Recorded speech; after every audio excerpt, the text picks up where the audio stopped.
Olá, pessoal, bem-vindos ao Rio Web Fest. Eu sou a Camille Boyer, eu sou uma mulher negra com Black Power, estou vestindo um blazer preto e uma blusinha vermelha. Hoje é o dia de treinamento ético aqui do Rio Web Fest e eu vim para falar de letramento racial. Não dá para falar de letramento racial sem falar de racismo estrutural. Mas antes que vocês fiquem achando que é aquele papo chato, aquela coisa e tal, deixa eu me apresentar. Preta no Branco é o nome da minha palestra, que é uma performance também, onde eu uso a minha história de criança preta que foi nascida e criada em um ecossistema branco, o bairro Jardins, lá na capital de São Paulo, que é um bairro de classe alta também. Então, eu quero trazer para vocês hoje a perspectiva de quem sente o racismo, né? De quem vive o racismo. Eu não estou aqui para apontar o dedo para ninguém, eu quero trazer uma perspectiva diferente para vocês. Então, eu vou começar falando da minha história, né? Que a gente gosta de aprender mais com histórias do que com textos e, né, blá, blá, blá. Eu nasci em São Paulo, na capital, no bairro Jardins. Todos à minha volta eram brancos. No prédio onde eu morava, todas as pessoas eram brancas. No jardim de infância, na natação, no balé, no jazz, em todos os ambientes, eu era a única pessoa preta. Para vocês terem uma ideia, até o colégio onde eu estudava era branco até no nome, chamava-se Colégio Rio Branco.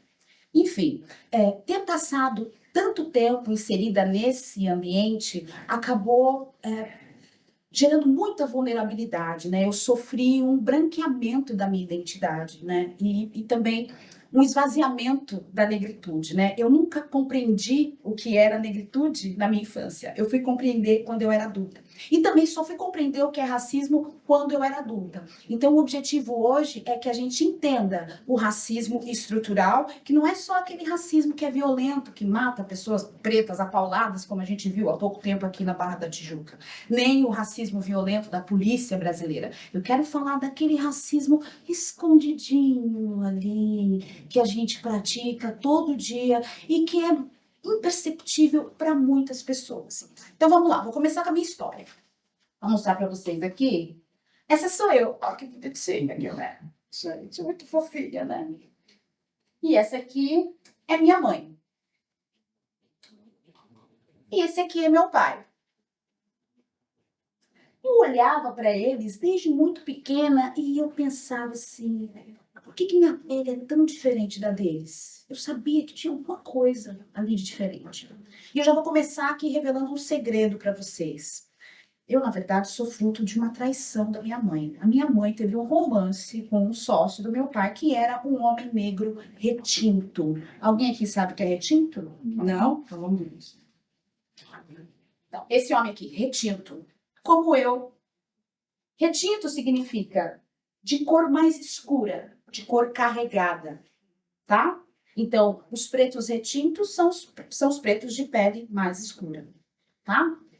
Então, eu percebia desde criança que pessoas retintas recebiam um tratamento diferente na sociedade, né? Eu percebia, por exemplo, que a minha mãe, vou voltar aqui, a minha mãe, deixa aqui, ó, que é uma mulher negra de pele clara, ela recebia um tratamento diferente do tratamento que a empregada que trabalhava lá em casa, a Vera, que era uma mulher negra retinta, recebia. Era bem diferente. E eu também percebia que o tratamento que o meu pai recebia, um homem branco, louro, de olhos azuis, era totalmente diferente do tratamento que minha mãe recebia, que a Vera recebia.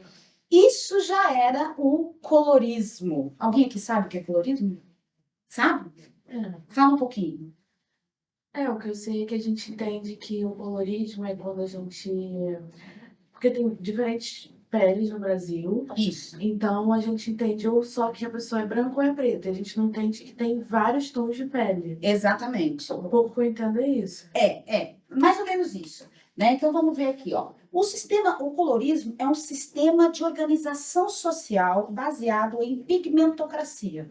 O que é pigmentocracia? Né? É esse regime que diz que quanto menos traços negroides a pessoa preta tiver, melhor.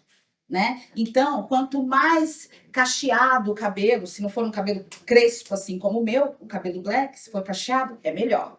Né? Se a pessoa não tem o nariz tão arredondadinho, como geralmente as pessoas negras têm, né? É melhor. Então, a pigmentocracia é isso. Ela é baseada no eurocentrismo, né? Porque a gente se pergunta, mas como que isso começou, né? Lá, vamos voltar lá na colonização, né? 1501 já tinha navio negreiro chegando aqui, né? E houve um plano de branqueamento da população no Brasil, né? Com o fim da escravização em 1888, acho que foi em 1886, eles já estavam preparando leis para impedir que pessoas pretas fossem cidadãs. Então, por exemplo, pessoas pretas não podiam estudar. Tinha lei que proibia a pessoa de estudar.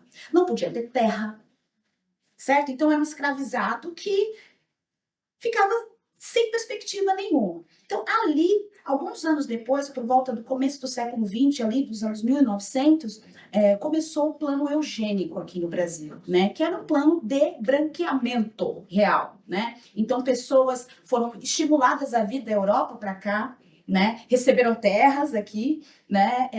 E ganhavam salários aqui para trazer suas vidas para cá, né? Construir uma nova vida aqui. Rapidinho, Então, desculpa. Pode. então, só para concluir esse pensamento em torno da pigmentocracia, né? Ela vem desse eurocentrismo, né? Que é a imagem, depois com a colonização, instalou-se a imagem da branquitude, né? Do homem europeu, o homem europeu do século XV, né? Lá atrás, que saiu pelo mundo colonizando, e ele estabeleceu a sua imagem como a imagem correta, né? Tanto que hoje a branquitude nem questiona a sua própria etnia. Eu não gosto de usar a palavra raça, porque a raça é humana, né? Isso já está provado, né? A raça é humana. O que existem são diversas etnias, né? Então, isso é uma coisa que foi imposta para a gente, né? Então, eu tive que voltar um pouquinho para a gente entender essa base da pigmentocracia, que é o eurocentrismo, né? Então, essas diferenças de tratamento, para mim, que era uma criança, e não tinha nenhuma conversa sobre racismo na minha casa, eu sentia na pele, né? Literalmente, eu percebia que havia alguma coisa estranha, mas não era palpável, porque o racismo no Brasil, ele também é assim, não se fala abertamente, é um racismo velado, né? E eu gosto de fazer uma analogia que é a da roupa, né? Inclusive na performance eu uso a roupa. Se eu entrasse aqui com uma roupa parecida com um uniforme de alguém que trabalha na limpeza, essa roupa me coloca num lugar, certo? Ou se eu colocar uma roupa laranja, né, do coletor de lixo, ela me coloca num lugar, né? Que é um lugar, né? Me diz qual é a profissão, a minha classe social, né? Diz várias coisas, uma roupa, né? Eu digo que ser negro no Brasil é como usar uma roupa que não se tira. Você está vestido com aquela roupa de subserviência, aquela roupa de inferioridade, aquela roupa que te coloca sempre num determinado lugar. Independente da sua intelectualidade, independente da sua história, essa pele, essa roupa, ela te coloca nesse lugar. Então, para quem não é negro, para pessoas não negras entenderem o racismo, elas precisam, pelo menos, ter uma percepção de como se sente a pessoa que vive racismo, né? Para poder gerar empatia, né? Senão eu não consigo me conectar com aquilo, tá? Então, continuando aqui. Vou falando do colorismo, né? O colorismo, ele se desdobra de várias maneiras, né? Ele é um subproduto do racismo, mas que se desdobra de várias maneiras. Uma delas é a passabilidade social. Alguém aqui sabe o que é passabilidade social? Não. Ótimo, adoro. Passabilidade, você sabe, né? Passabilidade social é a habilidade de transitar por locais sem ser abordado, perturbado, incomodado, constrangido, né? Eu acredito que talvez vocês quatro aqui, nunca nem tiveram que pensar sobre isso, né? Você simplesmente entra no lugar, do jeito que você tiver, né? Com a roupa que você tiver, descabelados, né? Existe um livre acesso, né, para a branquitude. Para pessoas pretas isso não acontece, não é assim, né? E isso também é um subproduto do colorismo, tá? Então aqui, ó, capacidade de transitar por ambientes diversos sem ser abordado, incomodado ou constrangido por conta da cor da sua pele. Bom, aí voltando lá na minha história, a minha mãe, né, essa mulher negra de pele clara, né? que, na época, ela era chamada até de morena, né? Porque no Brasil a gente tem essa confusão, né? É um pouquinho mais clara, é morena, né? E também usava-se uma palavra que hoje ela já caiu em desuso, graças a Deus, que a gente não deve usar, mas que vocês já devem ter ouvido, que é a mulata. Já ouviram? Né? Era muito comum, né? Antigamente se falar disso. A marca daqui do Rio de Janeiro, as mulatas do Sargentelli, é uma marca turística do Rio de Janeiro. Né? Exatamente, exatamente. Aquelas mulheres com as roupas do samba e tal. Então, mulata, vamos entender a origem da palavra. Não. Ai, desculpa. Desculpa, senão você sai da câmera. Tá bom.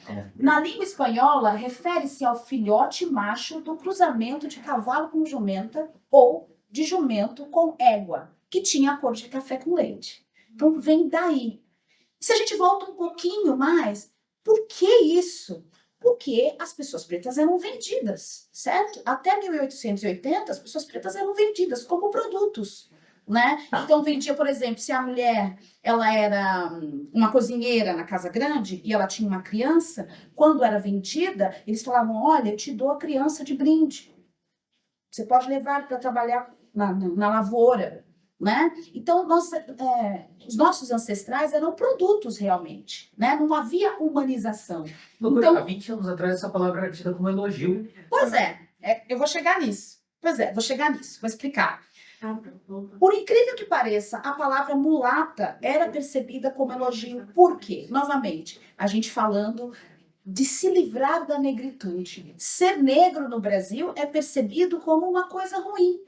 Então, chamar uma mulher de mulata, eu inclusive já fui chamada várias vezes de mulata, tira toda a carga negativa que a palavra negra, negro, preta tem, né, para a branquitude. Então, a branquitude sabe que chamar alguém, naquela época, né, principalmente, chamar alguém de negro era ofensivo, né? Então, para meio que abrandar, sabe? Para meio que encobrir, usava-se, né? Não, mas você é mulata, não, mas você não é nem tão escura assim, né? E era recebido realmente como elogio, mas não é um elogio, porque como a gente pode ver, vem, né, dessa origem tá falando de um jumento, né? Tá falando de um animal. Então, muito complicada toda essa história do racismo estrutural mesmo. A gente tem que entender a linguagem, a gente tem que entender um pouco de história, não dá para não voltar na história, né, para entender, mas é realmente muito complexo, por isso que é um passo a passo.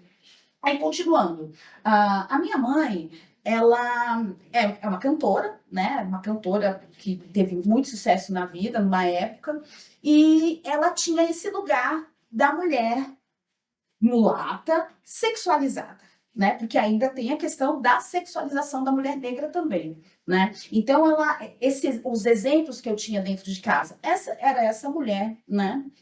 Negra, de pele clara, que eu já percebia que ela era sexualizada, mesmo sendo criança, né? E esse homem branco que era temido. Eu sou filha única, né? Então tinha esse meu pai que era esse homem branco temido e não tinha ninguém igual a mim. A pessoa igual a mim eram as pessoas que trabalhavam em casa, né? Quando a primeira vez que eu vi uma criança negra, eu tinha 6 anos. Eu tinha 6 anos quando eu vi uma criança negra. E eu estava num landau que meu pai tinha e a gente parou num semáforo. E aí o garotinho veio. Não sei, não lembro, eu era muito pequena, assim, né? Não lembro se vinha vender alguma coisa, mas ele veio na direção da janela do meu pai. E meu pai rapidamente fechou a janela, em desespero e tal. E eu era a primeira vez que eu estava vendo uma criança negra, né? E eu vi, e ele não tinha me visto, o garoto. Quando ele me viu, ele deu a volta pela frente do carro e veio até a minha janela, que estava aberta. E ele colocou as mãos na porta e falou assim, nossa, que carro lindo! E eu ia responder quando meu pai veio por cima de mim, assim, ó, e deu um berro, seu Lombardinha! E sai daqui! E tal, e eu fiquei naquele estado. E foi muito chocante para mim, porque eu olhava para aquele menino e eu via alguém que era igual a mim. Né? E por que meu pai tratava aquela pessoa daquela maneira e não tratava a mim daquela maneira? Né? Então, eu digo que o racismo não é só de fora para dentro. Ele já está tão dentro da nossa cultura que é de dentro para fora mesmo. A gente aprende a ser racista na família também. É um sistema de opressão econômico, social, É um fato. Mas o racismo estrutural, a manutenção dele é feita nas esferas menores também, que a gente não fala, né? A gente tem falado mais do racismo institucional, né? Que é quando, sei lá, acontece um Carrefour da vida, acontece uma coisa assim.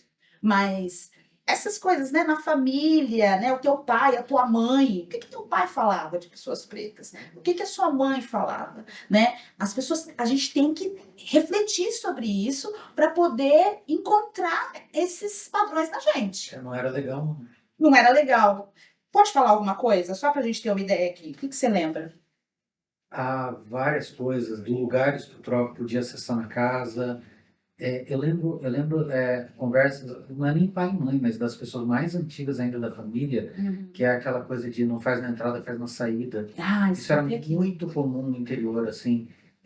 Diga-se passagem, isso é verdade, eu nunca entendia muito o que se referia, mas era isso. Vai arrumar problema em algum momento. Exatamente. Eu lembro, eu tenho alguma parte da minha família no interior que tinha uma coisa de... isso eu lembro muito, que a gente chegava na casa, principalmente quando a gente ia para o interiorzão, encontrava a família toda, e tinha uma certa alegoria de essa pessoa é tão boazinha, ela pega na rua os negrinhos e traz para cá para comer junto com a família. Tipo, pô, a gente tá falando o quê? De 30 anos atrás? Sim. É muito esquisito pensar nisso, porque assim, hoje eu tenho a sensação que eu estou em outro lugar, mas não é outro lugar, estou falando de muito pouco tempo atrás. Exatamente. A negritude, a gente tem que entender também que a gente reproduz o que nos foi passado, né? É uma reprodução. A gente está dentro de uma cultura, a gente está inserido aqui também. Não dá, né? Eu sinto também que há muita cobrança, né? Da negritude, assim, a branquitude cobrando da negritude. Poxa, mas por que a pessoa não se posiciona mais? Por que a pessoa não fala mais? Por que não bate de frente? Ela perde o acesso. Ela perde Perde o acesso. Não, e há 100 anos atrás, se você falasse, você era morto. Entende? Então, hoje ainda, né? né? Não quero ser radical, né? Mas, enfim, é complicado e desonesto intelectualmente cobrar da negritude um superposicionamento, um superletramento racial, né? É injusto, né, que as pessoas cobrem isso da negritude. E falando dessa história, né, da minha mãe, eu passei uma vez, eu passei um episódio de violência racial na escola, né? Eu fui atacada por um grupo de meninos, né? Que eles me encurralaram no pátio, inclusive tem um poema que eu faço, musicado sobre isso, e eles me encurralaram num canto do pátio, assim, né, gritando, negra, negra, macaca, não sei o quê. E foi um episódio muito traumático, assim, muito mesmo. Eu devia ter uns 7 anos, uns 7 anos. E eu fiquei ali, eu lembro, assim, foi tão traumático que eu lembro de mim, assim, no final, quando eles estavam saindo, eu lembro de eu estar deitada no chão.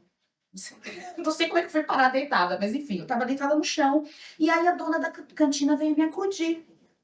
E aí ela falou assim pra mim, o que aconteceu? Aí eu expliquei o que tinha acontecido e tal. Aí ela falou assim pra mim, minha querida, não chora, porque eles são brancos, mas têm alma preta. Já você é preta, eles têm alma branca. Aquelas palavras ficaram ressoando na minha cabeça. É outra frase familiar. Preta de alma branca, né? Então, isso também, a proposta é a gente analisar as expressões que a gente usa, né? Os vocábulos, as palavrinhas que escapam assim, sabe? Por exemplo, essa semana eu faço o Lima Barreto numa peça de teatro e eu uso um chapéu. E esses dias eu tava com o meu black solto no ensaio. Que isso aqui não tá solto, ele tá preso. Ele solto, ele né? E aí eu fui colocar o chapéu é da diretora. Ela falou assim, não coloca meu chapéu, vai estragar meu chapéu. Eu olhei e falei assim, meu cabelo é de cimento. O cabelo é macio, ele não vai estragar o seu chapéu. Entende? Que são pequeninas coisas que, principalmente a branquitude, precisa começar a se atentar para isso, né? Eu sei que não é fácil, eu sei que assim como nós, né? Vocês também passaram por esse processo de lavagem cerebral, né? Mas o racismo não vai acabar sem a ajuda de vocês, gente. Não vai acabar. economicamente, socialmente, falando de estrutura mesmo. Né? A gente precisa das pessoas brancas nessa luta antirracista. E também porque o racismo foi inventado por brancos. Aí muita gente vai falar assim, ai, mas eu não tenho nada a ver com isso, porque foi lá meu avô, minha bisavó e tal, e agora vocês querem cobrar? Não é cobrar, é reconhecer os privilégios que a branquitude tem, né? Que são advindos desse período. Sim, você não tem nada a ver com os pensamentos da sua avó, do seu avô, do seu bisavô, é verdade. Mas você certamente desfruta de privilégios, né? E é isso que precisa ser revisto. E é isso que você precisa olhar para dentro e rever o que você aprendeu com esses ancestrais que eram racistas. Porque no Brasil é muito difícil não ser racista. É muito difícil uma pessoa branca não ser racista, né? A gente é triste dizer isso também. Eu sinto muito dizer isso, mas é quase impossível uma pessoa branca não reproduzir algum nível de racismo, né? Então é um olhar para dentro, né? Aqui é um espaço que eu estou tentando criar com Preta no Branco, um espaço onde, inclusive, a gente possa fazer esse diálogo, né? Onde, inclusive, as pessoas brancas possam fazer perguntas que não têm coragem de fazer, né? Que ficam intimidadas, ficam com medo, medo de processo, medo de ser inchado, de cancelamento, né? Porém, se nós, como negritude, a gente mantém essa atitude, não vai haver diálogo. Não vai haver diálogo. A gente bate daqui, vocês batem de lá, a gente bate daqui, os brancos resistem. Né? Eles vão ter resistência. Falam, não, peraí, mas eu não sou isso. Peraí. Tem gente que você fala assim, não, é um trabalho antirracista. A pessoa branca acha que é anti-ela. Entende? Cara, total. Ela acha que é anti-ela mesma. Não é? Total. Assim, é muito comum.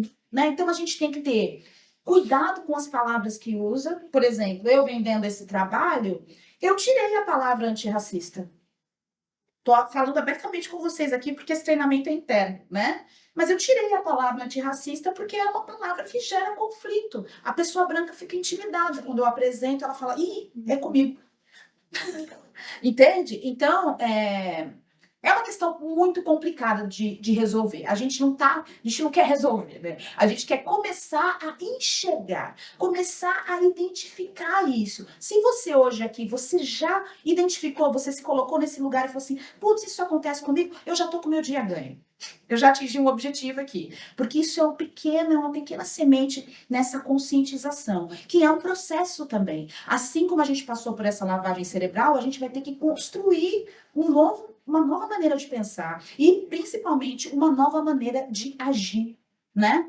Aqui falando do racismo estrutural, que ele é esse sistema de opressão normalizado que nega direitos e decorre de processos históricos e políticos. Então, é um sistema normalizado. A gente não, né? Porque eu enxergo. Mas as pessoas não veem. Simples assim. As pessoas agem como se... Né, como aconteceu da diretora falar assim, não põe meu chapéu, você vai estragar meu chapéu. A pessoa, né, ela se sente no direito de falar certos tipos de coisa, né? Principalmente em relação à aparência ou ao cabelo. Uma coisa muito simples. Meu sobrenome é Boyer, que é o sobrenome do meu pai, né? Que não é meu pai biológico, mas é quem me criou e é quem eu considero pai.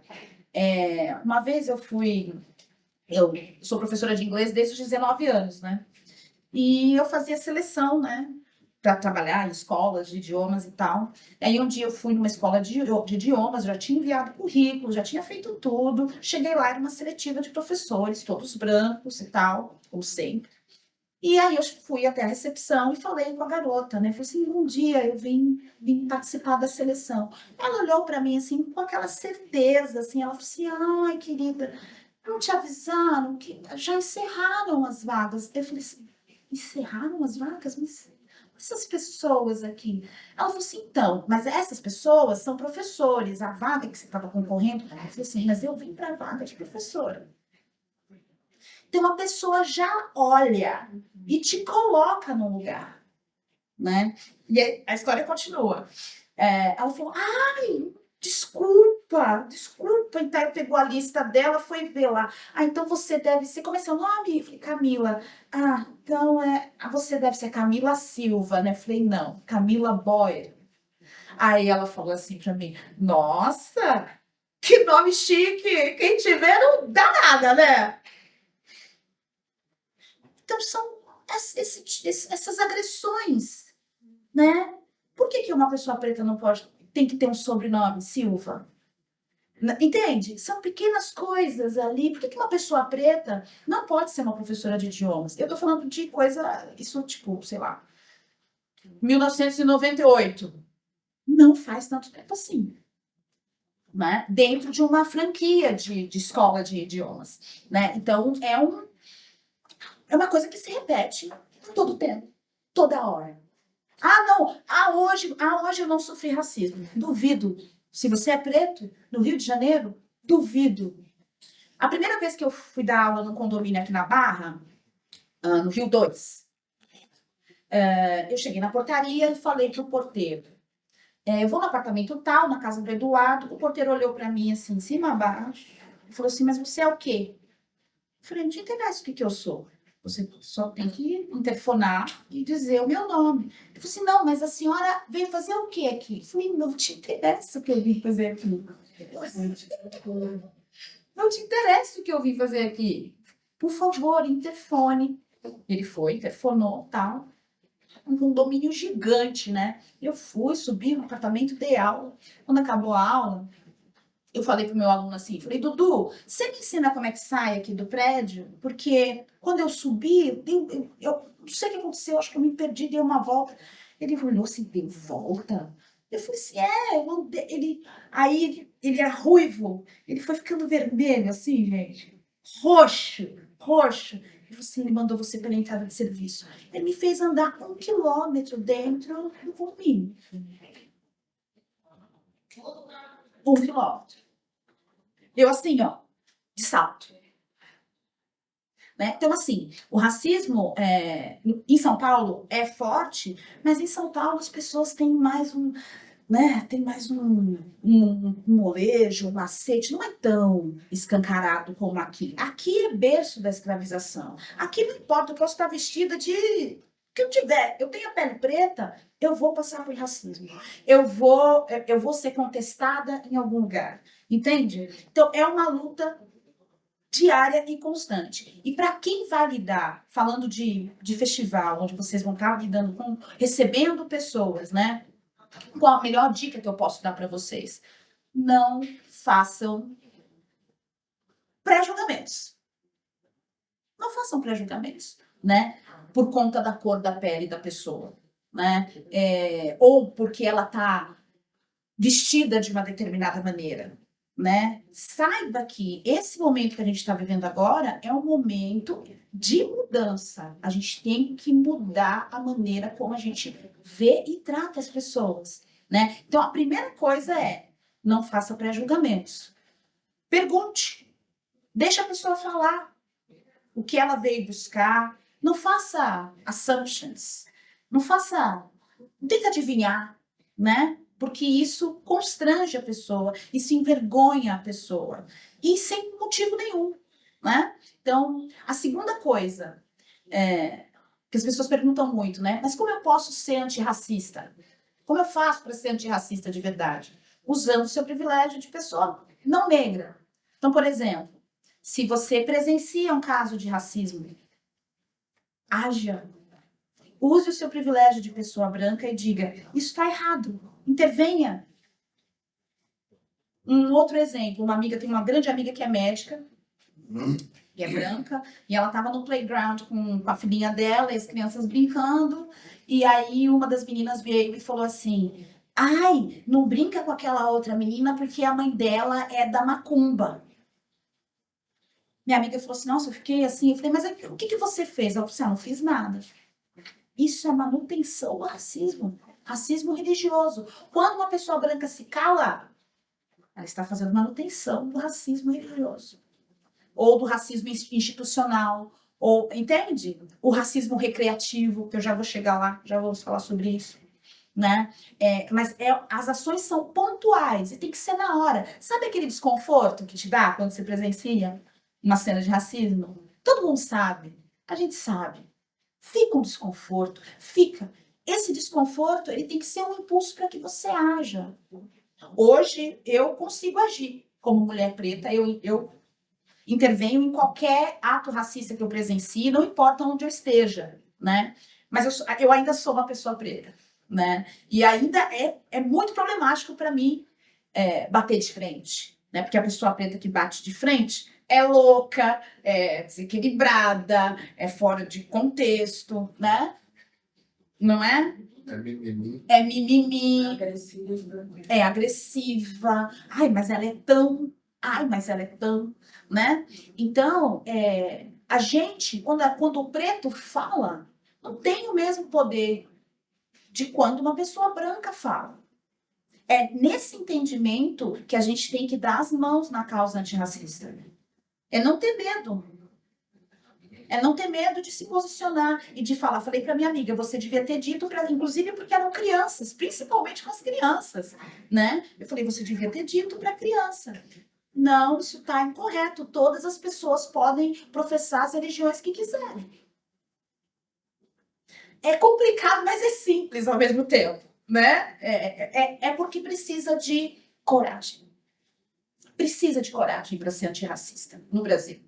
Que todo mundo vai baixar a cabeça, vai fazer e fica por isso mesmo. E aí a gente não evolui, a gente não cresce, né?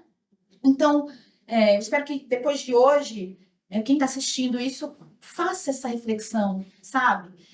E também sem sentir, ai meu Deus, porque eu sou racista. Porque a branquitude cai muito nesse lugar, assim. Eu tenho muitos amigos brancos, a maioria, inclusive, e cai no lugar da culpa, né? Eu tenho muitos amigos que têm muita consciência racial, sabem que têm privilégios, e aí cai na culpa, né? E na vergonha,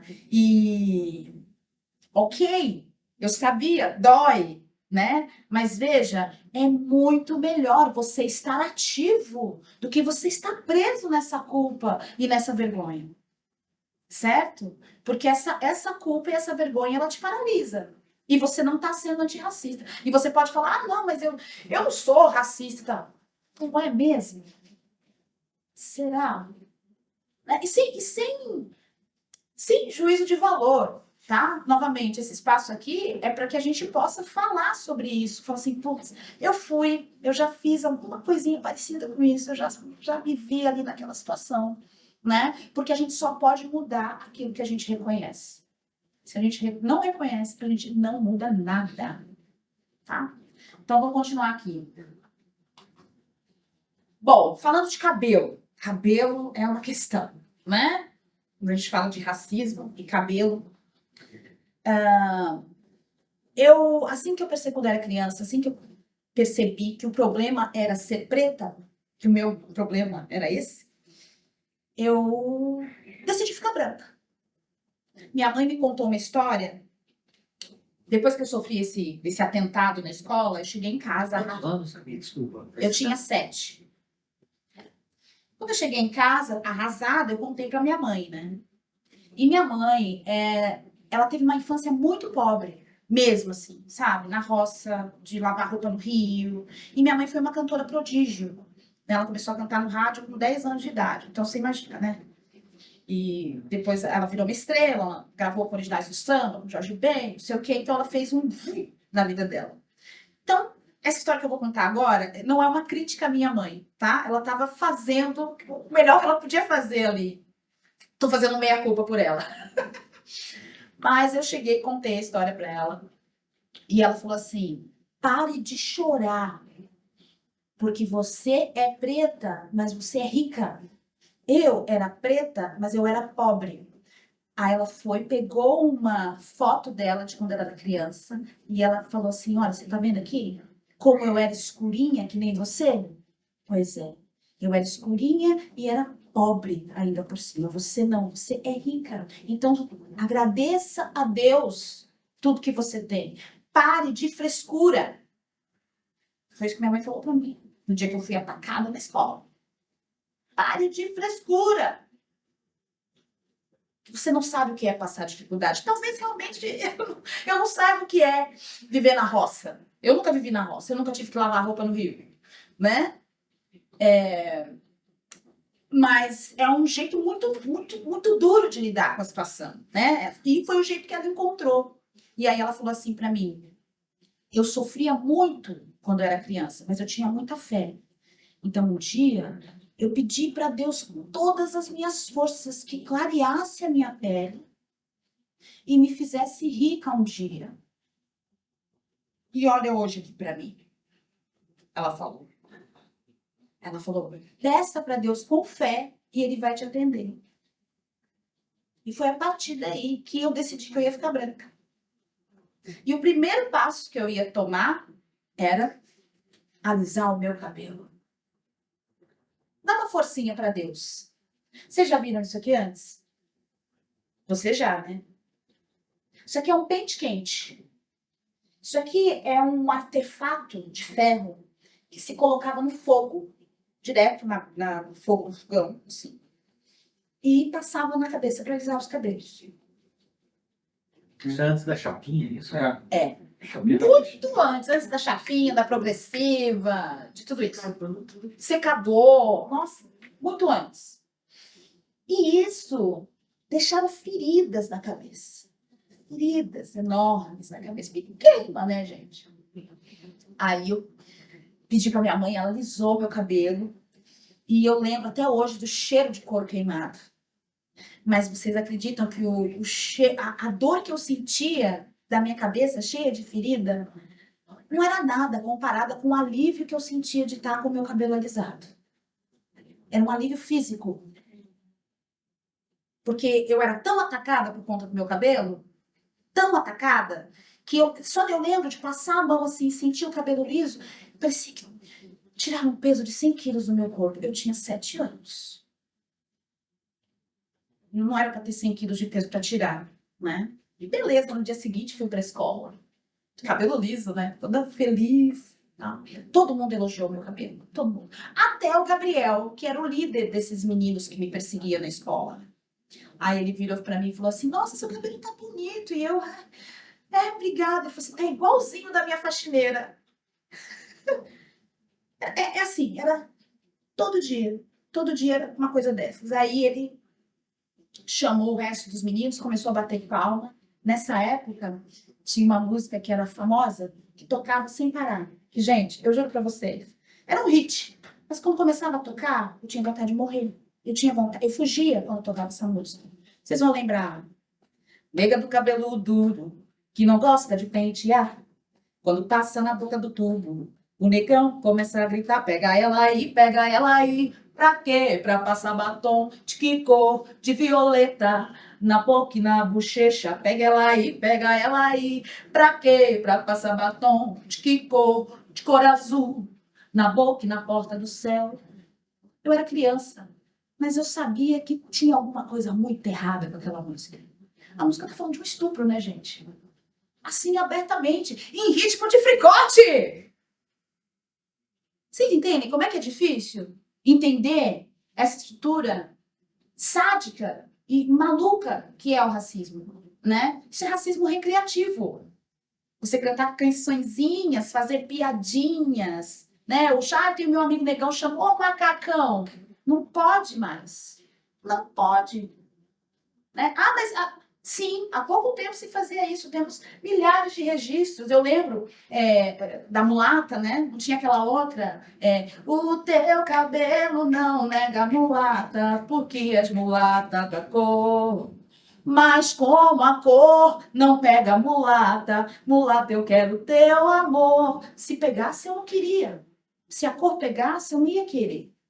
Então tá tudo ali escondido, em ritmo de carnaval. Com muita alegria. Vamos ser racistas com muita alegria. Essa é a história do racismo no Brasil. Ela é doída, né? E se a gente não começar a falar disso, a gente tem que falar disso, Não dá só para falar do racismo da polícia. Não dá, tem que falar E disso. é o que você falou, né, Camille? Ah, então não pode ser feliz. Não, não é isso que eu tô falando. Então não pode cantar, não é isso. Não pode ter carnaval, não é isso. Exato. Dá pra não usar essa? Não dá pra pensar sobre ela não usar isso? É.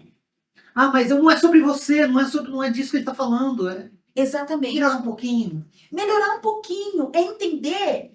Tem uma coisa que eu aprendi nessa época, é assim, para ser engraçado, todo mundo tem que rir.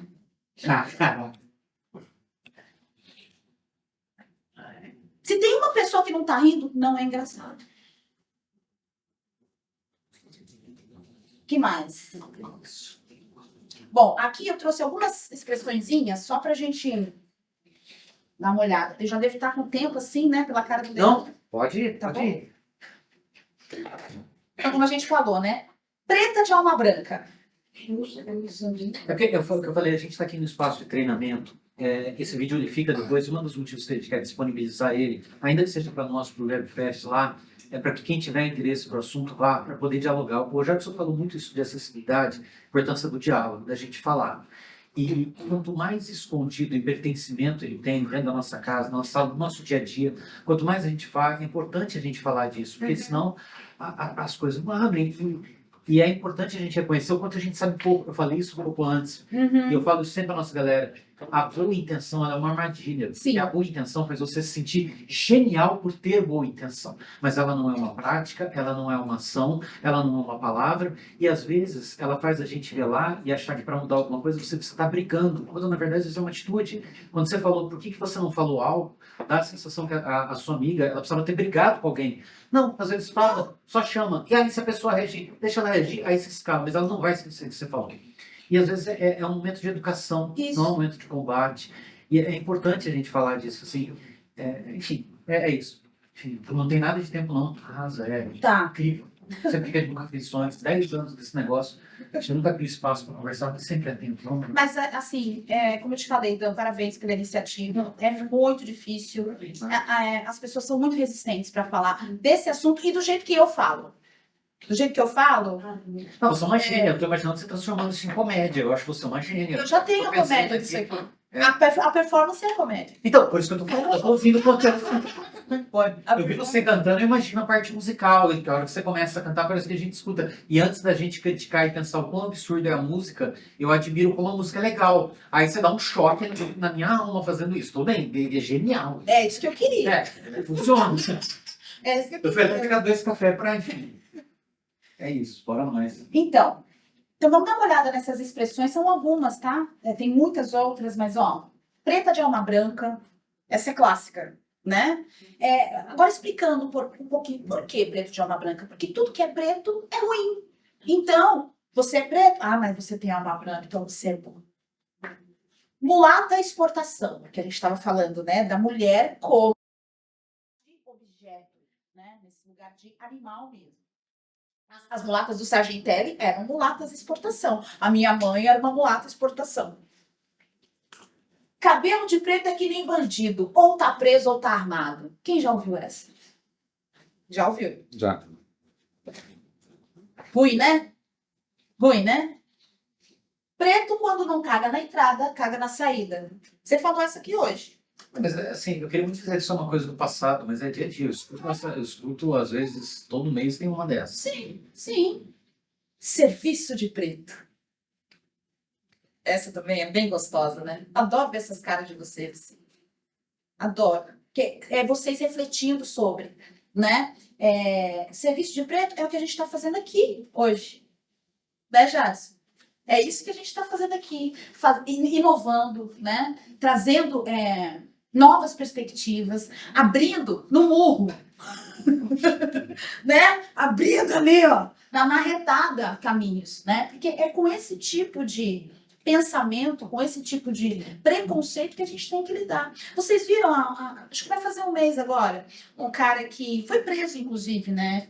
Assim, estamos evoluindo, né? Porque é o primeiro cara que foi preso e ele, tipo, não é... assim, não foi um caso envolvido com nenhum famoso, né? Porque só dá ruim mesmo quando tem um famoso envolvido, que nem no caso da Giovanna Eubank, né? Que a filhinha dela negra sofreu racismo lá em Portugal, sofreu racismo de uma mulher aqui, a mulher pegou 8 anos de cadeia. Isso acontece numa esfera muito elevada, né? Numa esfera mais baixa não acontece em prisões, né? As pessoas... Teve a mulher que chicoteou um homem negro há pouco tempo atrás também, aqui no Rio de Janeiro, desceu o chicote no cara, no meio da rua, de dia, né? E também não foi presa. Mas, enfim, há um mês atrás, um cara fez um vídeo, é um trabalhador, um homem branco, trabalhador de uma lanchonete, acho. E aí ele sai do balcão da lanchonete, vai num cantinho e fala assim, olha, vou te falar, a escravidão tinha que voltar, porque preto... Ele fala com uma boca cheia, assim, vou te falar, raça, assim, sem o menor pudor, a ponto de gravar um vídeo para dividir com os amigos, entende? A pessoa tá confortável no seu racismo. O racismo é confortável, tá liberado. Você acha que ele pensou que ele seria preso? Claro que não. E quem é essa pessoa que tem essa liberdade, né? Para fazer isso, né? A gente tem que olhar para isso, a gravidade disso. A pessoa, ela não só tem esses pensamentos, ela registra e ela compartilha. Precisamos olhar para isso. O que mais? Músicas, né? Então eu cantei Nega do Cabelo Duro, O Teu Cabelo Não Nega. E tem Mulata Assanhada também, vocês lembram? Ô mulata assanhada que passa com graça fazendo pirraça, fingindo inocente. Tirando o sossego da gente. Ah, meu Deus, que bom seria se voltasse a escravidão. Eu pegava essa mulata e trancava no meu coração. E depois a pretoria resolvia a questão. Olha que graça. Que saudade da escravidão, né? Quando eu podia ter uma pessoa que morava na minha casa e eu pagava, ou nem pagava um salário, né? Pagava um salário mínimo e aquela pessoa ficava de segunda a segunda dentro da minha casa e a filha dela vinha morar dentro da minha casa também e trabalhar na minha família. Ah, poxa vida, não dá mais hoje para fazer isso. Não consigo mais contratar uma pessoa por um salário mínimo para morar na minha casa. Entende? Então, eu costumo dizer que o racismo é um sistema altamente sofisticado. É altamente sofisticado, principalmente aqui no Brasil. Com esse discurso da miscigenação, que a gente sabe muito bem que foi a base de estupros lá atrás, né? Voltando historicamente, né? Hoje, tudo bem, pode ter casais que estão juntos por amor e tudo mais. Mas até o amor, gente, o amor é uma coisa nova, tá? Até pouco tempo atrás, mulheres eram vendidas, tinha que pagar... Como é que chama aquilo, gente? Dote. Certo? Então, assim, o amor é uma construção nova, né? Imagina um amor interracial. Mas tudo bem, não vou entrar nesse mérito, né? Então, entender que o racismo estrutural ele vai se estender em todas as suas relações, né? Quantas namoradas negras você teve na sua vida? 2. 2, você? Nenhuma. Nenhuma, você? Tive, sei lá, 2 namoradas. Alguma era negra? Não. Não. Você? Namorado, não. Nenhum. Eu só namorei 2 pessoas também. Então, a gente... Ok. Ok. Jonas Brothers. Você?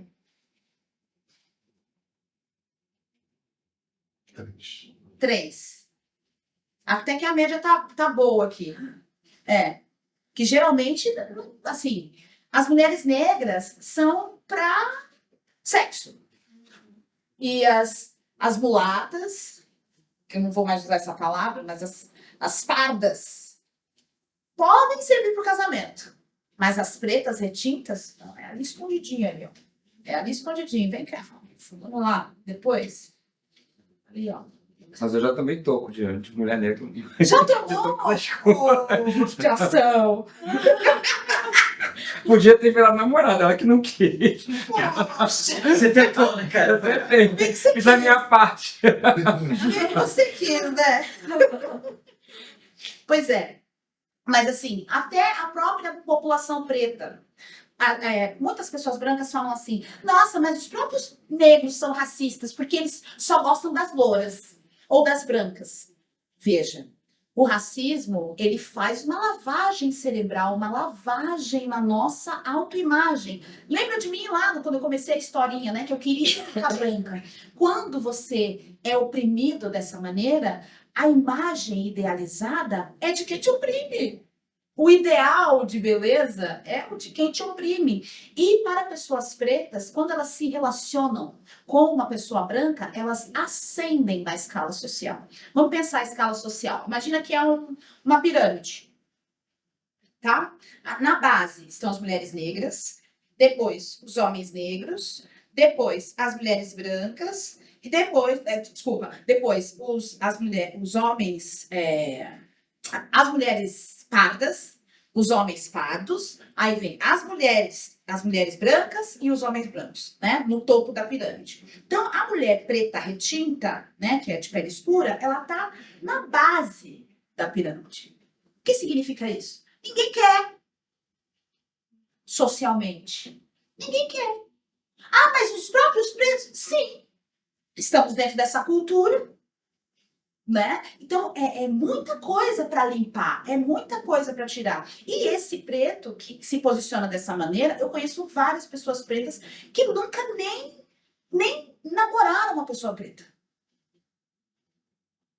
Nem assim, já pegaram ali, escondidinho, mas assumir o relacionamento, não assume. Né? Para mim, por exemplo, eu, como mulher negra, eu não sou opção para um homem branco intelectualizado. Não sou opção. Eu sou opção para o homem gringo. Entende? Para o homem gringo, eu sou opção. Só que aí cai na sexualização. Entende? É sempre uma faca de dois gumes. Sempre, sempre. Para a pessoa preta, esteja ela num relacionamento afrocentrado, eu costumo dizer, né? Se é um relacionamento afrocentrado, um sangra em cima do outro. Se é um relacionamento com uma pessoa branca, tem a dominação ou a sexualização, né? Então, a gente vivencia isso nos nossos relacionamentos com amigos também. Por exemplo, devia ter uns 10 anos nessa época. Eu andava com duas amiguinhas da escola. Quando eu falo amiguinhas, eram sempre brancas, tá? Porque duas amiguinhas. E a gente era, assim, nós éramos inseparáveis. E aí, um dia, a gente foi dormir na casa de uma delas. E a gente brincou o dia inteiro e tal. Aí chegou a hora de tomar banho, né? Chegou a hora de tomar banho, a mãe da anfitriã veio com 2 toalhas de banho. Deu uma pra filha e outra pra outra menina. E eu, criança, né? Falei, tia, você esqueceu da minha toalha? Se bem inocente mesmo, né? Você esqueceu da minha toalha? Ela falou assim, você não trouxe? Eu falei, não. Ela falou assim, então usa aqui uma delas usar. Espera uma delas tomar banho e aí você se enxuga. Microagressão. Micro, é. Eu falo que é micro, porque essa pessoa que tá fazendo, na cabeça dela não é grande coisa. É isso que eu tô falando. Gente, preta no branco, por que chama preta no branco? Eu tô falando a opinião do branco aqui. Que eu fui criada por eles. Eu sei como é que o branco pensa. O racismo, como é que ele vive. Ele acha que não tá fazendo nada mesmo. O meu pai, por exemplo, quando ele fez essa cena com o garoto, o trombadinha, pra ele que ele tava me protegendo na cabeça dele. Você entende? É claro que tem essas pessoas não são inocentes, é óbvio. Não é disso que eu tô falando, não tô passando pano pra branquitude. Não é sobre isso. É sobre entender essa naturalização que chega nesse lugar, assim. Então, com criança, entendeu? Você sabe? É mais sobre isso. Agora aqui, né? Pra gente encerrar. Como, né? Como combater o racismo no dia a dia? Alguém aqui já vivenciou, já presenciou uma situação racista? Já? Muito. Outro dia, eu dando uma palestra, eu falei, galera, quando vocês forem fazer as coisas, vocês não podem fazer nas coxas, aí por dentro, porque eu tento estudar, melhorar um pouco as palavras que eu não devo usar. Essa palavra nas coxas é uma palavra terrivelmente agressiva, assim, já me explicaram, não pode usar e tal. Aí eu parei, eu comecei a me perder, e eu fui tentar corrigir, eu piorei as coisas. Enfim, eu tenho vergonha desse dia até hoje. Uhum. A gente tenta, e isso vai. Se eu tô falando de mim. E o que você fez quando você se percebeu assim? Eu pedi desculpa. Exatamente. Logo depois eu pedi desculpa, só que eu não consegui me recuperar, porque ficou um sentimento horroroso. Até hoje, eu penso nisso aí, eu começo, eu fico preso naquele dia. E aí eu tento, é óbvio que eu sei que isso vai. Você foi presenciar? Não, eu fiz, outro dia. Uhum. Então, assim, você presencia isso de várias maneiras. O Doug é um dos meus melhores amigos, a gente troca direto e tal. Aí o Doug me contando, a gente sentado e, enfim, ele tem uma postura muito proativa nesse sentido. A gente sai, eu vejo isso que você fala, assim, porque o Doug é uma figura de poder hoje, de instância, ele faz questão de ocupar isso. Então, a primeira coisa que acontece, galera, estranha. Exatamente. Só esse estranhamento é um ato de racismo. Já, Então, assim, exatamente. eu posso querer falar que não é, porque as coisas estão mudando, a gente põe essa aspas nas coisas, né? Uhum. Dentro do festival, a gente tá, por exemplo, como combater o racismo? Você acha que eu não fico preocupado? A gente recebe gente, na nossa equipe mesmo, de todos os estados do Brasil, às vezes de outro país, integra dentro da família e vão durante 4 dias, durante 12 horas, conversar abertamente sobre tudo. Isso é um problemaço.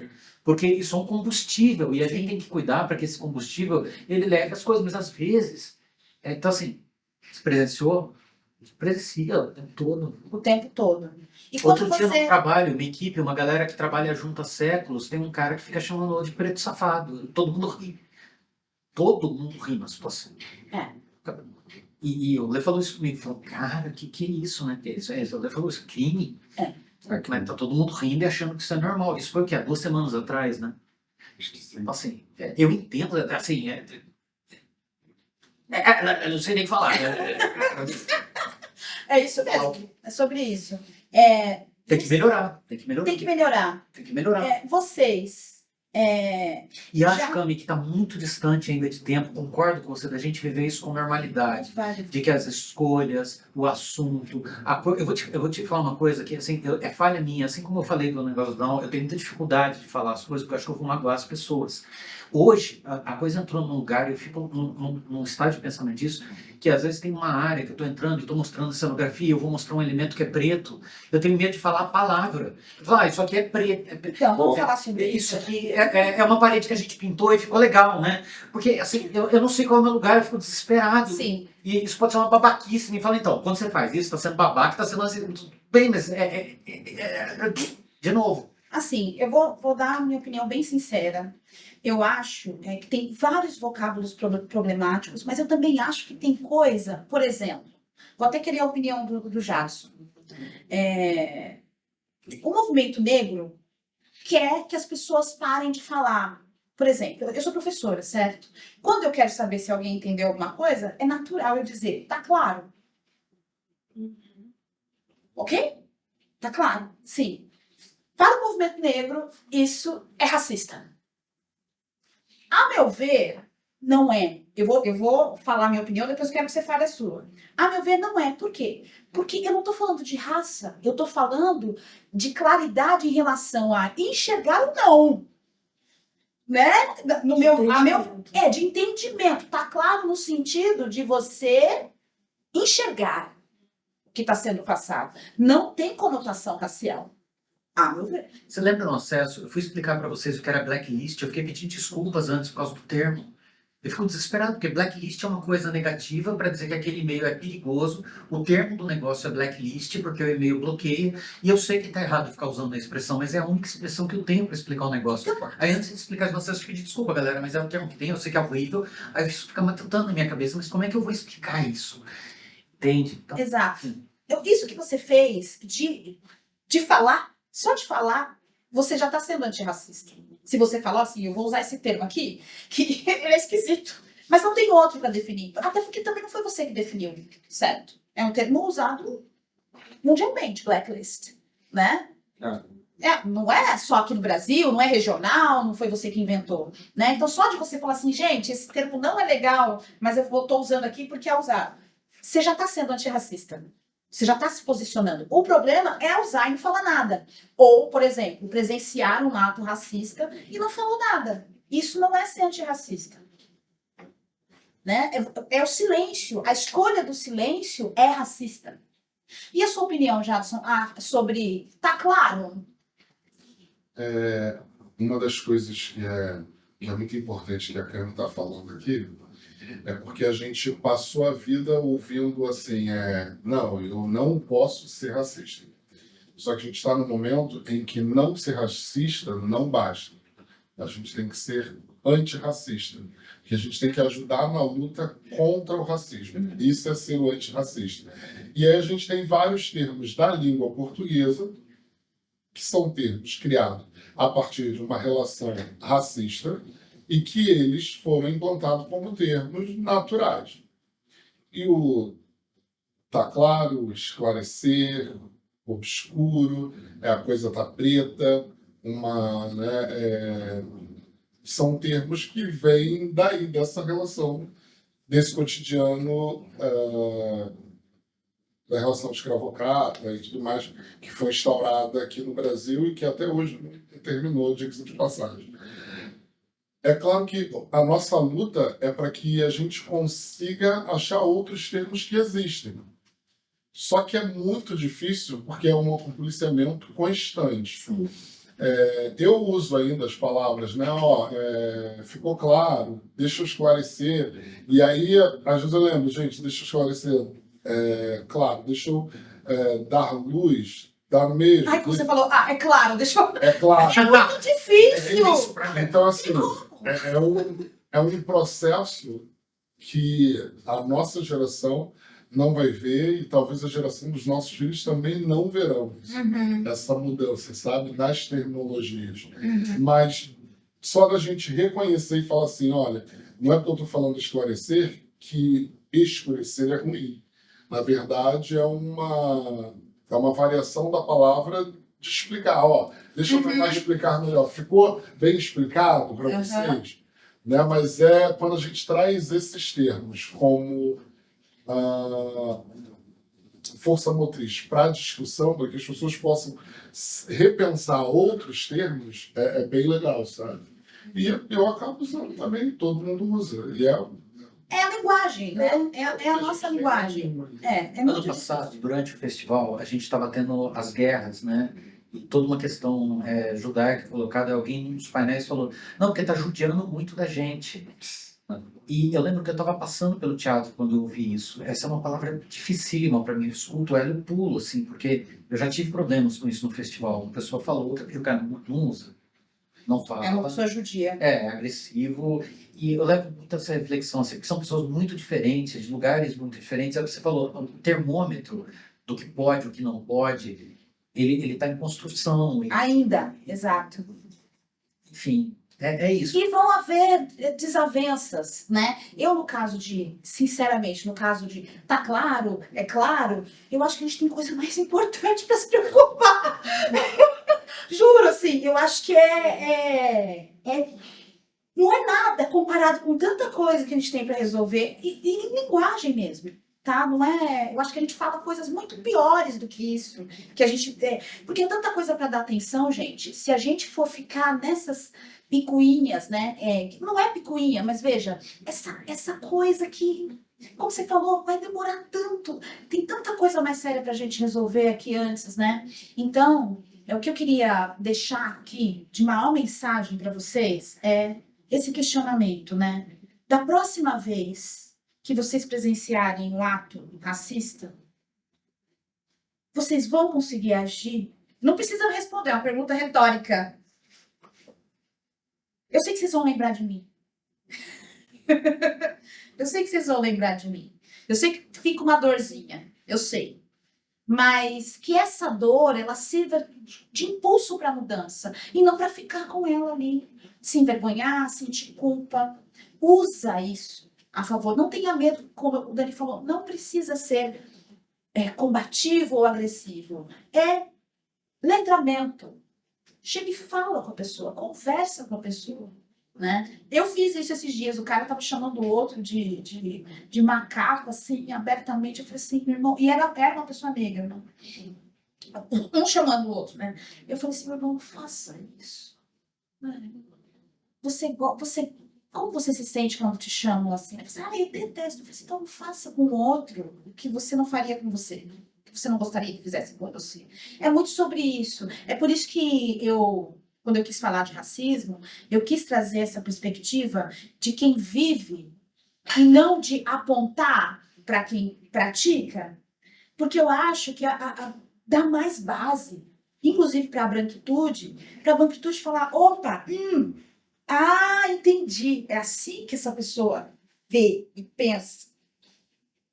Tira esse ensimesmamento, né? Nós somos ensimesmados, né? A gente fica ali na nossa bolha, no nosso, né? E a gente não vê nada. A gente não vê nada. Então, a perspectiva da vítima, ela te coloca nesse lugar, né? De você falar, tá. Então, lembrem-se, né? Na próxima, que vai ser logo ali, no próximo ato racista que vocês presenciarem, intervenham pacificamente, amorosamente, mas intervenham, usem o seu privilégio. Vocês têm autoridade, né? Hoje eu tenho um pouco mais de autoridade, né? Acho que com os anos você vai se fortalecendo, né? Então as pessoas me respeitam. Demora um pouco, mas elas me respeitam. Principalmente porque eu sou comediante, né? Mas elas me respeitam. Mas as pessoas brancas, elas já são naturalmente respeitadas, né? Eu não tenho dinheiro para apoiar a causa antirracista. Não... Apoia com a tua palavra, com a tua ação, com o teu amor e com a tua verdade ali, sabe? Sem medo, sem embate. Não quero que você se meta em confusão, nada disso, nada disso. Mas seja antirracista de verdade. Uma coisa que me marcou muito esse dia aí que eu tô contando, o Lê sorriu, todo mundo riu, né? Eu fico muito sem ação, eu ri junto, eu fico... O Lê riu e falou assim, você vai ser preso, hein, maluco? Rindo.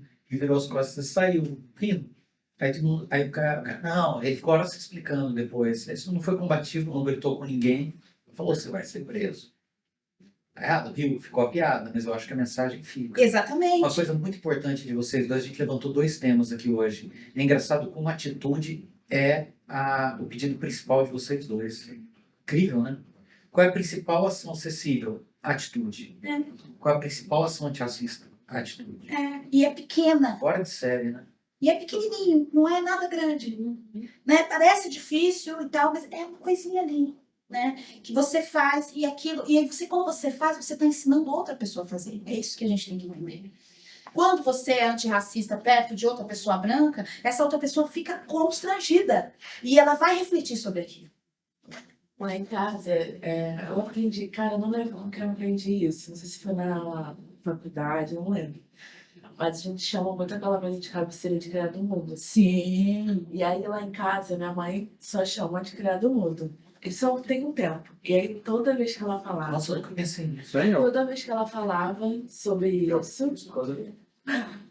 Toda vez que ela falava sobre essa palavra, e eu falava assim, mas a gente não pode usar isso, eu explicava, porque criado muito bem desse termo, de que literalmente era na época da escravidão, tinham criado mundo que te servia na cama, te servia não sei aonde, e isso foi uma construção social, foi sendo levado por anos, não sei o quê. A gente não pode mais chamar este objeto de criado mudo, que foi literalmente um criado que era mudo.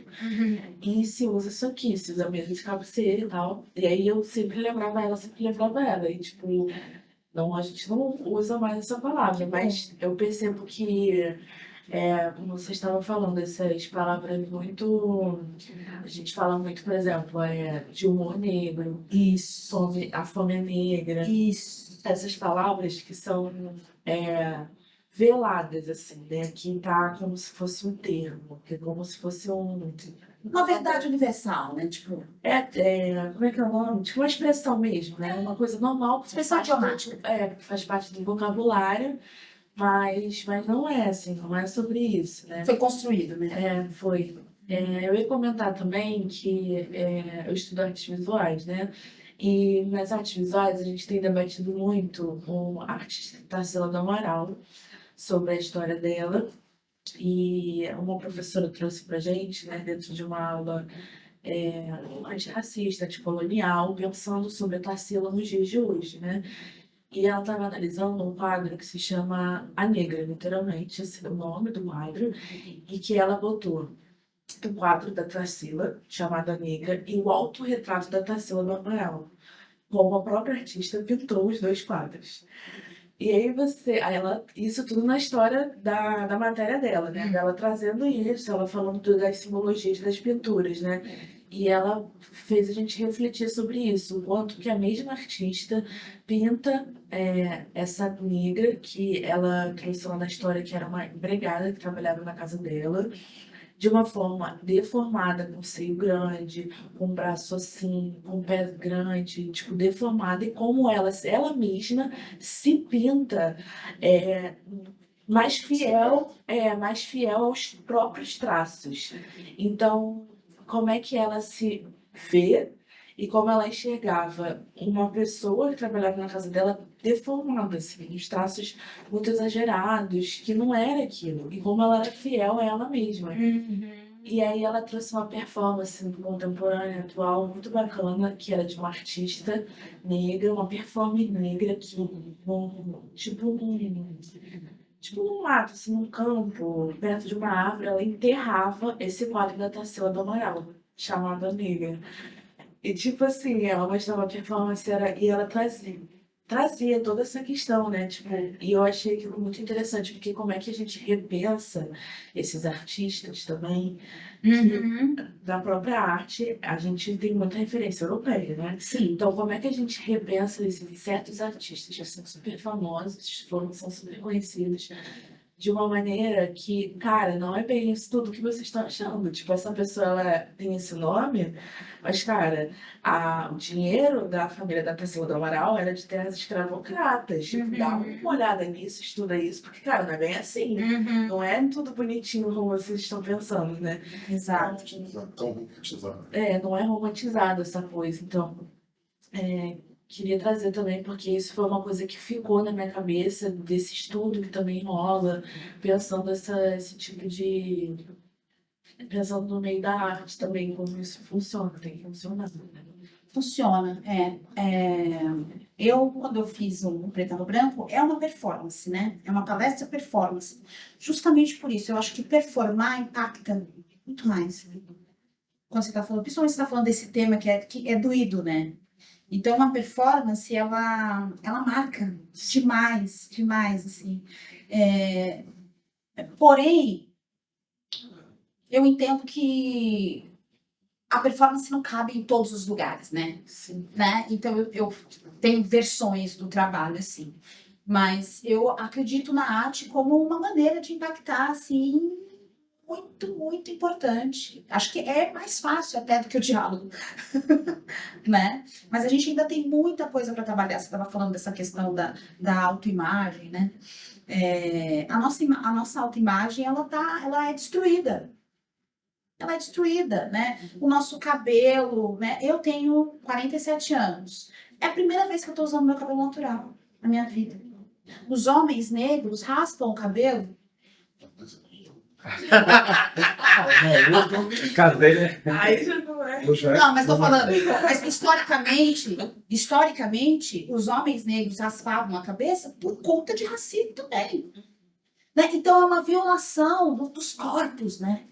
Então é um corpo violado o tempo todo. Então você fica com uma autoimagem totalmente deturpada e corrompida, né? E aí você tem que se reconstruir na vida, né? Como ser preto, né? Eu só fui entender o que é ser preta de verdade quando eu vim morar no Rio de Janeiro. Faz 10 anos que eu moro aqui. Né? Antes de eu morar no Rio de Janeiro, eu não sabia o que era ser preta de verdade. Eu vivia numa bolha lá no Jardins. Porque lá todo mundo é racista, mas todo mundo faz assim, né? Ninguém vem e fala aqui pra você pensar, quem você vai entrar aí? Entendeu? Aqui é outro lugar, assim, outro lugar. Cada vez ele vem. O cara saiu da recepção do hotel e vem correndo atrás de mim. Gente, hotel. Todo mundo entra e sai de hotel, certo? Sim.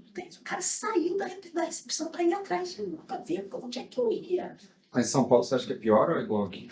Eu acho. É mais velado. É. É mais velado. As pessoas têm Tem tipo uma certa educação. tem uma educação. Quer ser a New York do Brasil? Então não dá para você ser, né, racista assim. Mas aqui, gente, é o berço da escravização. Não vai ter mentira. Escrachado, né? Outra coisa também que eu acho que influencia muito em São Paulo, só tem uma comunidade dentro da cidade, que é Paraisópolis, né, que é lá no Morumbi. Já fui. Já foi lá? Então, é a única comunidade que tem dentro de São Paulo. Então, São Paulo é uma bolha, né? Então, É separado. é muito separado, territorialmente mesmo. Aqui no Rio de Janeiro, não. Você tá aqui no... Espírito. mansões, você olha ali, tem... Janela, janela. Exatamente, né? Eu digo que quando acabou a escravização, aqui foi mais justo do que lá em São Paulo. Porque como o Rio de Janeiro tem essa geografia maravilhosa, né, cheia de morros e tal, expulsaram os escravizados, o que eles fizeram? Subiram o morro que era logo ali, né? Em São Paulo, não, eles conseguiram realmente expulsar as pessoas de dentro da cidade, né? Fizeram uma periferia, né? São Paulo tem periferia. Aqui não tem periferia, né? Que se chama de subúrbio aqui, né? Não tem periferia aqui. Né? Então senti muita diferença quando eu vim para cá, gente, mas muita mesmo, assim, não tem comparação. Mas para mim também me fortaleceu muito, assim. Foi aqui que eu me engajei na causa e foi aqui que eu entendi realmente. É muito importante, eu vou falar de novo, a gente recebe pessoas do Brasil inteiro, a gente recebe pessoas da equipe que vêm de outros estados trabalhar aqui, e a gente está falando das duas principais metrópoles do país, onde esse assunto é mais discutido, esclarecido e colocado em pauta. Imagina para quem não vem... Esclarecido ou não? Mas... explicado, mas bem explicado. Mas imagina para quem vem realmente e não está acostumado a falar sobre isso. Enfim. Então, gente, assim, quero agradecer muito você, Daniel, Ale, vocês que estão aqui, que me ouviram, a vocês que vão ouvir essa conversa. É o primeiro passo. Vai doer. Vai doer. Já dá uma dorzinha aqui, eu sei. Mas segue, tá? Estamos juntos.